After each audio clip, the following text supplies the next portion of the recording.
Magnetic materials and earth magnet. इसका पहला जो क्वेश्चन है वो ये पहला क्वेश्चन कि हर एक एटम, ईच एटम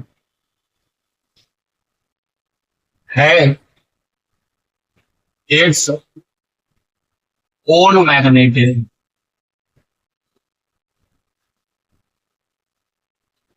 मतलब वो कह रहे हैं कि हर एक एटम के पास, ईच एटम के पास अपना खुद का यानी कि सेल्फ का मैग्नेटिज्म होता है। मैग्नेटिज्म होता है यानी क्वेश्चन आपसे ये कह रहा है कि हर एक एटम अपने आप में मैग्नेटिक सोर्स है। हर एक एटम अपने आप में कैसा है? मैग्नेटिक सोर्स है।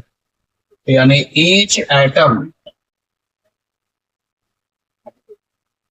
Is magnetic source. Doesn't matter कि वो एटम किसका है, वो एटम जो है प्लास्टिक मटेरियल का एटम है, या फिर वो आयरन के मटेरियल का एटम है, या फिर वो किसी लिक्विड वाला मटेरियल है उसका एटम है। हर एक एटम अपने आप में मैग्नेटिक सोर्स है। ये आपसे कह रहा है कि अगर ये सही है तो आपको ये एक्सप्लेन करना है, ये बताना है कि हर एक एटम के पास में अपना खुद का मैग्नेटिज्म क्यों होता है और हर एक एटम अपने आप में मैग्नेटिक सोर्स क्यों, ये आपको डिस्कस करना है। लिखिए क्वेश्चन को। हमें ये क्वेश्चन डिस्कस करना है और समझना है एक्सप्लेनेशन के साथ कि हर एक एटम अपने आप में मैग्नेटिक सोर्स क्यों है, क्या रीजन है उसका, क्या रीजन है। रीजन है वहां पर orbiting electron plus spinning electron. जो इलेक्ट्रॉन का चारों तरफ न्यूक्लियस से मोशन हो रहा है, चारों तरफ जो मोशन हो रहा है वो ऑर्बिटिंग मोशन हो गया और अपनी एक्सिस पे भी वो घूमता है तो ये स्पिन मोशन हो गया। यही दोनों जिम्मेदार है उसके मैग्नेटिज्म के लिए। कैसे?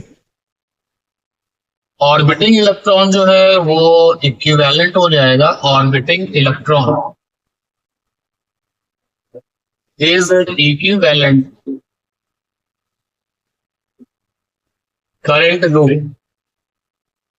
करंट लूप मान लेते हैं कि ये आपके इलेक्ट्रॉन की ऑर्बिट है और ये न्यूक्लियस है। इलेक्ट्रॉन यहां पर चक्कर लगा ऑर्बिट कर रहा है इसका। ये जो इलेक्ट्रॉन चक्कर लगा रहा है हमें पता है कि वो करंट लूप, क्योंकि ऑर्बिटिंग इलेक्ट्रॉन से करंट बनेगी। अब करंट निकालने का फार्मूला है charge upon time. Charge electron का ये चक्कर का time T, charge into frequency, omega के टर्म्स में चले जाओगे। ये सब पढ़ चुके हम लोग, ईवी अपॉन 2 तो शॉर्ट में इस लाइन के इधर जो है वो रिजल्ट है कि वो करंट लूप है। और अगर करंट लूप है तो सेंटर पर मैग्नेटिक फील्ड होगी यानी V हो जाएगा म्यू नॉट अपॉन 4 और ऑर्बिटिंग इलेक्ट्रॉन से जो करंट आएगी अपॉन में रेडियस और साथ में 2 तो क्योंकि करंट लूप है इसलिए ऑर्बिटिंग इलेक्ट्रॉन का ऑर्बिटिंग मोशन की वजह से क्या होगा? मैग्नेटिज्म होगा यानी मैग्नेटिक फील्ड होगा। तो यहां पर orbiting electron is equivalent to current loop, so has magnetic field due to it. और इसी ऑर्बिटिंग मोशन की वजह से उसके पास में क्या magnetic field.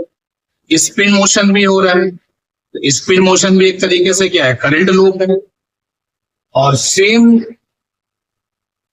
For spin motion, मैं यहां पे रिपीट नहीं कर रहा हूं, यहां पे दोबारा लिख दे रहा हूं भाई। इलेक्ट्रॉन का मूवमेंट, चार्ज का मूवमेंट इक्विवेलेंट तो क्या है? करंट है। जो इलेक्ट्रॉन स्पिन मोशन कर रहा है तो स्पिन मोशन में भी तो लूप बना रहा होगा ऐसे ऐसे करके। स्पिन मोशन में पूरी की पूरी इलेक्ट्रॉन की जो पार्टिकल है, लेकिन आप उसको बॉडी समझ लो, तो वो जो है इक्विवेलेंट तो क्या बन जाएगा, करंट बन जाएगा। तो स्पिन मोशन से भी, यानी आप यहाँ पर अगर लिखेंगे तो ऐसे लिखेंगे, spinning electron is equivalent to current loop, so has magnetic field due to it. Spin motion से भी आ गया। अब जो दो तरीके से इसके पास मैग्नेटिज्म आ रहा है, एक है ऑर्बिटिंग वाला और एक क्या है, स्पिन वाला। तो स्पिन मोशन की जो फ्रीक्वेंसी है वो ज्यादा है। जैसे एग्जांपल के लिए आप समझिए कि ऑर्बिटिंग मोशन अर्थ का जो है वो 365 डेज में होता है। भाई अर्थ जो है पूरा एक ऑर्बिट अपना जो है कवर करती है 365 डेज में, लेकिन स्पिन मोशन का कैसा होता है 24 आवर्स में।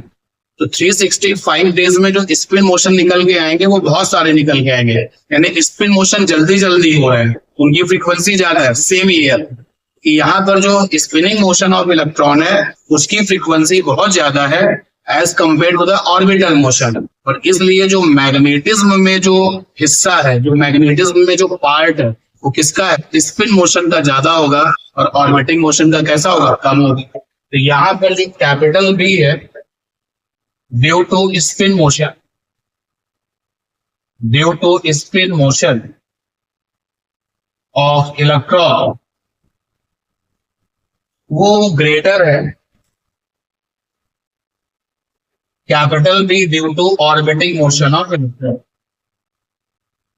अगर इसको भी एक्सप्लेन करना हो तो आप बताओ, ये फ्रीक्वेंसी इसमें ज्यादा है, ये जब तक एक ऑर्बिटल मोशन होता है तब तक पता नहीं कितने बार स्पिन मोशन हो चुका होता है।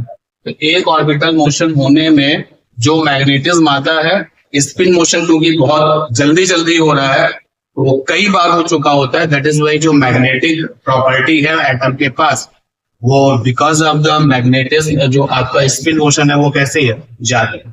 And according to some information, spin motion का जो मैग्नेटिज्म होता है एटम के पास वो 90% होता है, और ऑर्बिटिंग मोशन का जो मैग्नेटिज्म होता है किसी भी एटम के पास वो क्या कितना होता है, 10%। यानी कि अगर ये एक एटम है और इसके पास में सपोज कर लो कि कुछ टेस्ला की मैग्नेटिक फील्ड है, मान लेते हैं 2 टेस्ला की मैग्नेटिक फील्ड है, तो 2 टेस्ला की मैग्नेटिक फील्ड में जो 90% हिस्सा है वो किसका है, स्पिन मोशन का। 10% कौन सा है, ऑर्बिटल मोशन। ठीक है, क्लियर है ये बात, चलो नो प्रॉब्लम।